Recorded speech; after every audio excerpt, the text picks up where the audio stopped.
Hello. आज हम discuss करने जा रहे हैं जामिया मिलिया इस्लामिया के कोर्स कोड B61 के एंट्रेंस टेस्ट के सिलेबस के बारे में डिस्कस करने जा रहे हैं। जैसे कि आप लोगों को पता है कि जो जामिया मिलिया इस्लामिया के जो B61 और B60 दोनों कोर्स का एंट्रेंस टेस्ट का सिलेबस सेम है, और ये भी आप लोगों को पता होगा कि जामिया मिलिया इस्लामिया में B60 और B61 न्यू कोर्स हैं 2021 से। इससे पहले ये कोर्सेस नहीं थे जामिया मिलिया इस्लामिया, तो ये नए कोर्स लॉन्च हुए हैं। अब ये कौन से कोर्स हैं, इसका एंट्रेंस टेस्ट का सिलेबस क्या है, एलिजिबिलिटी कंडीशन क्या है, फीस कितनी है, आपको प्रिपरेशन कैसे करनी है, ये हम इस वीडियो में डिस्कस करने वाले हैं।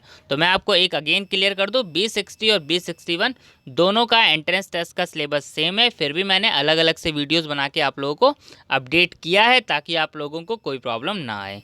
चाहे हम बात कर ले BA in French and francophone studies की, या हम बात कर ले BA इन, तो ये आप लोगों को पता है कि ये जो एंट्रेंस टेस्ट होना है, आप लोगों को पता है कि एंट्रेंस टेस्ट होना है। और इस कोर्स के बारे में बात करें तो ये कोर्स कितने साल का है, 3 साल का कोर्स है। सेमेस्टर मोड में है तो 6 सेमेस्टर इसमें आएंगे। अब बात करते हैं एलिजिबिलिटी क्राइटेरिया के बारे में। तो बात करें एलिजिबिलिटी क्राइटेरिया में, तो आपके मिनिमम 50% मार्क्स होने चाहिए क्लास 12th में। तो अगर आपके क्लास 12th में 50% मार्क्स हैं तब आप एंट्रेंस टेस्ट के लिए एलिजिबल हैं। ध्यान रखना है, आपके मिनिमम 50% मार्क्स ज़रूर होने चाहिए तभी आप एलिजिबल हैं। अब बात करते हैं सीट्स के बारे में। तो यहाँ पे जैसे कि मेंशन है कि 35 सीट्स। एग्जामिनेशन मोड आपको पता चली गया, सेमेस्टर सिस्टम होता है। फीस के बारे में बात करें तो 7200, ठीक है। तो रेगुलर मोड में ये कोर्स। अब देखते हैं फीस। यहाँ पर आपको फ़ीस टोटल दे रखी है। अब इस फीस में आपके सारे चार्जेस एंड है। याद रखना है आपको, ये ईयरली फ़ीस है।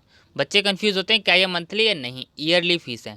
यहाँ पर मेंशन है tuition fees, examination fees, admission fees, library fees, games fees, other charges. तो यहाँ पे आपके सारा टोटल करके आपको टोटल 7200 पे करने, ईयरली फ़ीस है, ठीक है। आइए आगे देखते हैं अब एंट्रेंस टेस्ट का सिलेबस। अगर हम बात करें एंट्रेंस टेस्ट का सिलेबस तो 3 पार्ट में डिवाइडेड है। कितने पार्ट में?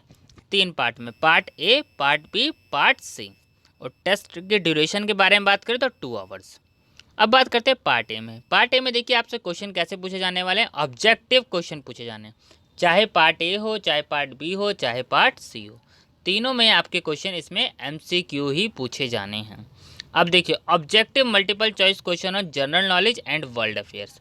तो यहाँ पे आपको जनरल नॉलेज अच्छे से पढ़नी पड़ेगी और वर्ल्ड अफेयर्स के बारे में भी अच्छे से पढ़ना पड़ेगा। तो वर्ल्ड अफेयर्स के बारे में और जनरल नॉलेज के बारे में एक आप बुक जरूर परचेज कर लीजिएगा, ल्यूसेंट की या फिर अरिहंत की। इतना काम आपको करना है जनरल नॉलेज के लिए। दूसरा, उसके बाद आपको क्या करना है, विकिपीडिया से भी काफ़ी कंटेंट पढ़ना है। विकिपीडिया से भी आप काफ़ी कंटेंट पढ़ सकते हैं, गूगल से भी आप सर्च करके। तो मतलब काफ़ी हद तक के आपको इस पर वर्क करना पड़ेगा पार्ट ए को कवर करने के लिए। तो इसमें आपको पता ही है 40 MCQ आपसे पूछे जाने हैं। अब बात करते हैं, एक और चीज़ बात कर लेते हैं, क्या नेगेटिव मार्किंग है? बिल्कुल यस, नेगेटिव मार्किंग है। आपको जो क्वेश्चंस आते हो सिर्फ आपको वही क्वेश्चंस करने हो। अगर आपको क्वेश्चन नहीं आते तो आपको उस क्वेश्चंस को अटेम्प्ट नहीं करना है, ठीक है, नहीं तो नेगेटिव मार्किंग हो जाएगी। आप अगर क्वेश्चन करेक्ट करते हैं तो आपको 1 मार्क्स दिया जाएगा, अगर आप क्वेश्चन इनकरेक्ट करते हैं तो आपके 0.25 मार्क्स डिडक्ट भी कर लिए जाएंगे।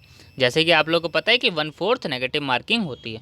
और अगर आप क्वेश्चन अटैम्प्ट नहीं करते तो उसका कोई मार्क्स डिडक्ट नहीं होता। अब बात करते हैं पार्ट बी। पार्ट बी में देखिए आपको यहाँ पे रीजनिंग पढ़नी है, objective multiple choice question on logic reasoning skills. अब ये भी 40 मार्क्स के हैं।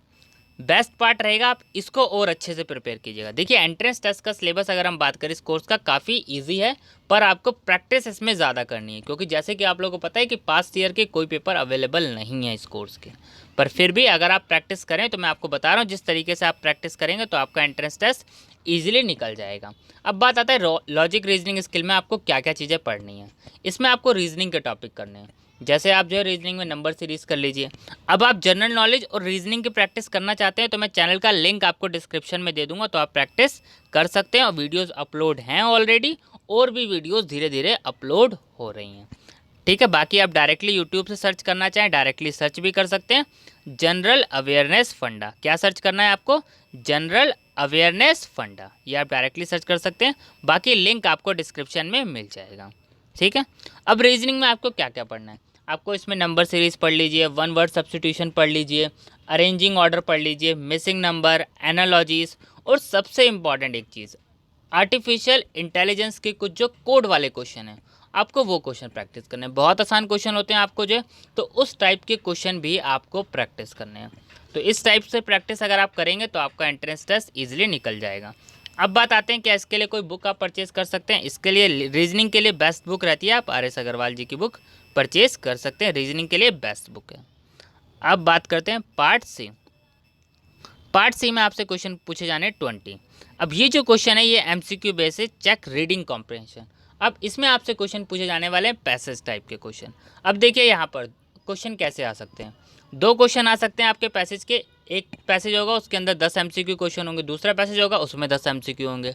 हो सकता है 5-5 मार्क्स के 4 आ जाए, तो कैसे भी आ सकते हैं। तो ये चीज़ आपको ध्यान रखनी है कि किस टाइप के क्वेश्चंस आने हैं वो तो कह नहीं सकते, पर हाँ रीडिंग कॉम्प्रिहेंशन के लिए आपको ज़्यादा से ज़्यादा पैसेज की प्रैक्टिस करनी है। जितना ज़्यादा आप प्रैक्टिस करेंगे, तो मैं आपको इसीलिए सिलेबस के अकॉर्डिंग बता रहा हूँ कि क्या क्या चीज़ें हो सकती हैं। तो यहाँ पे जिस हिसाब से सिलेबस देखिए, डिटेल सिलेबस नहीं मेंशन होता है। अब जैसे यहाँ पर मेंशन है जनरल नॉलेज। अब जनरल नॉलेज में आपको क्या पढ़ना है, जनरल नॉलेज में सभी कुछ आ जाता है, ये तो आप लोगों को पता ही है। तो आपको अपनी तरफ से बेस्ट देना है। तो यहाँ पे रीडिंग कॉम्प्रिहेंशन के लिए अगर आप पैसेज प्रैक्टिस करना चाहते हैं, आपके पास कोई बुक हो पैसेज प्रैक्टिस करने के लिए MCQ वाली, तो आप उसी से प्रैक्टिस कर सकते हैं। बाकी आप अगर बुक परचेज़ करना चाहें तो इंग्लिश की बुक आती है, English reading comprehension R Gupta ji की बुक आती है, आप वो बुक से परचेज़ करके प्रैक्टिस कर सकते हैं। याद रखना है आपको ज़्यादा से ज़्यादा MCQ क्वेश्चन प्रैक्टिस करने हैं। जितने ज़्यादा आप प्रैक्टिस करेंगे उतना आपके लिए अच्छा होगा एंट्रेंस टेस्ट के। ठीक है, तो मैंने ये आपको सिलेबस बता दिया। अब इसके अलावा आप लोग कोई और डाउट है, कोई भी क्वेरी हो, तो आप मुझसे कमेंट करके पूछ सकते हैं। ध्यान रखना है आपको एंट्रेंस टेस्ट में नेगेटिव मार्किंग है, जैसा कि यहाँ मेंशन है। ठीक है, थैंक यू।